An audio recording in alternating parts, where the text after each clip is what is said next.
नमस्कार मित्रों। आज हम अष्टावक्र गीता के अध्याय 2 के पहले और सबसे महत्वपूर्ण संदेश को समझेंगे। अध्याय 2 की शुरुआत में ही राजा जनक के भीतर क्रांति घटती है। ऋषि अष्टावक्र से ज्ञान प्राप्ति के बाद राजा जनक की पहली अनुभूति मैं शुद्ध चैतन्य हूं की थी। उन्होंने अनुभव किया कि वे शरीर, मन और अहंकार से परे एक शाश्वत, निर्गुण और साक्षी आत्मा हैं। इस आत्म साक्षात्कार ने उन्हें संसार के दुखों और द्वंद्वों से मुक्त कर दिया, जिससे वे शरीर रहते हुए भी विदेह कहलाए। राजा जनक की अनुभूति के मुख्य बिंदु: एकत्व का बोध। उन्हें ये समझ आ गया कि संसार, आत्मा और परमात्मा में कोई भिन्नता नहीं है, सब एक ही हैं। दृष्टाभाव। वे समझ गए कि सुख, दुख, अपना पराया केवल मानसिक अवस्थाएं हैं और वे स्वयं इनसे ऊपर उठकर साक्षी मात्र हैं। स्वप्न और सत्य का अंतर। एक स्वप्न, भीख मांगना, और जागृत अवस्था, राजा होना के द्वंद्व ने उन्हें इस बात का एहसास कराया कि सत्य केवल आत्मा है, न कि ये संसार। अखंड शांति। ये अनुभूति इतनी गहरी थी कि उन्होंने अपना सब कुछ, तन, मन, धन, गुरु को समर्पित कर दिया और द्वैत से ऊपर उठ गए। ये शिक्षा मुख्य रूप से अष्टावक्र गीता से आती है, जो ये सिखाती है कि व्यक्ति अपनी धारणा को बदलकर कि वो शरीर नहीं बल्कि शुद्ध जागरूकता है, तुरंत ज्ञान प्राप्त कर सकता है।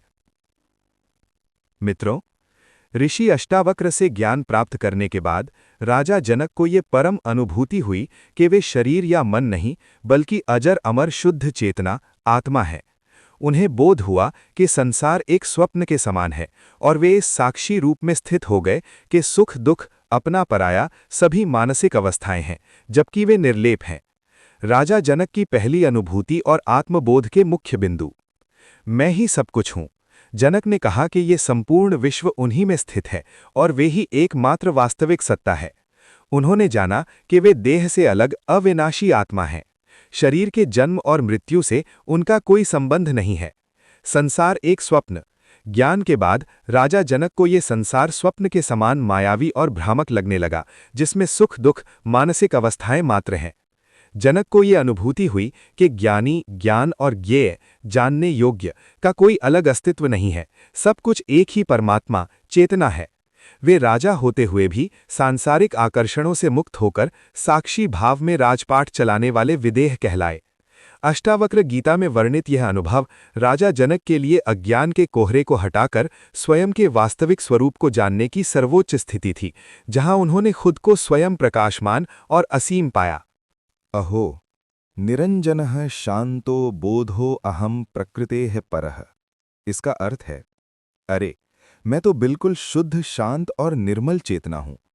मैं प्रकृति से परे हूं। ये केवल एक वाक्य नहीं है, ये आत्मज्ञान का विस्फोट है। अब तक जनक खुद को राजा, शरीर, मन और व्यक्तित्व मान रहे थे, लेकिन गुरु अष्टावक्र के उपदेश सुनकर उनके भीतर सीधा बोध जाग गया। वो समझ गए, मैं ये शरीर नहीं, मैं ये मन नहीं, मैं ये नाम रूप नहीं, मैं केवल साक्षी आत्मा हूं। हम सब भी जीवन भर यही गलती करते हैं। हम कहते हैं, मैं दुखी हूं, मैं परेशान हूं, मैं कमजोर हूं। लेकिन अध्याय 2 का पहला श्लोक कहता है, तुम दुखी नहीं हो, तुम्हारा मन दुखी है। तुम परेशान नहीं हो, तुम केवल देखने वाले हो।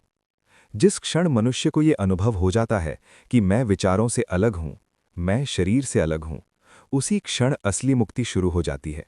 मित्रों, स्वयं के होने का बोध ही चेतना है। किंतु आप कहेंगे कि स्वयं के होने का बोध तो सदैव ही है, तो क्या सदैव चेतना है? तो हाँ, चेतना सदैव ही है। इसे जगाया नहीं जा सकता। हुआ ये है कि पहले स्वयं को ही जाना नहीं गया है। स्वयं को शरीर, व्यक्ति, पद, जाति आदि हो मात्र अहम भाव है, वही मान लिया गया है। तो चेतना भी दूषित है, अज्ञान है। चेतना आत्मज्ञान से प्रकट होती है और आत्मज्ञान के उपरांत ये ज्ञान कि मैं कौन हूं, इसे स्थापित रखना ही चेतना में रहना है। जिस प्रकार कुछ पल के लिए बादलों द्वारा सूर्य को ढक लिया जाता है, उसी प्रकार जीव के जीवन काल में कुछ क्षणों के लिए अज्ञान रूपी वृत्तियां उसके परम स्वरूप के बोध को ढक लेती हैं, जिससे दुख, संताप उत्पन्न होता है। गुरु के जीवन में आते ही अज्ञान रूपी बादल छट जाते हैं और यही ज्ञात होता है कि मैं सदैव चैतन्य, निराकार, निर्विकार था। तो यदि चेतना, चैतन्य के विषय में मनन हो रहा है, तो समय आ गया है कि अब गुरु जीवन में प्रकट हों और अज्ञान का नाश हो। सच्चा ज्ञान किताबों से नहीं, भीतर के अनुभव से आता है। आपको बहुत बहुत शुभकामनाएं। प्रणाम।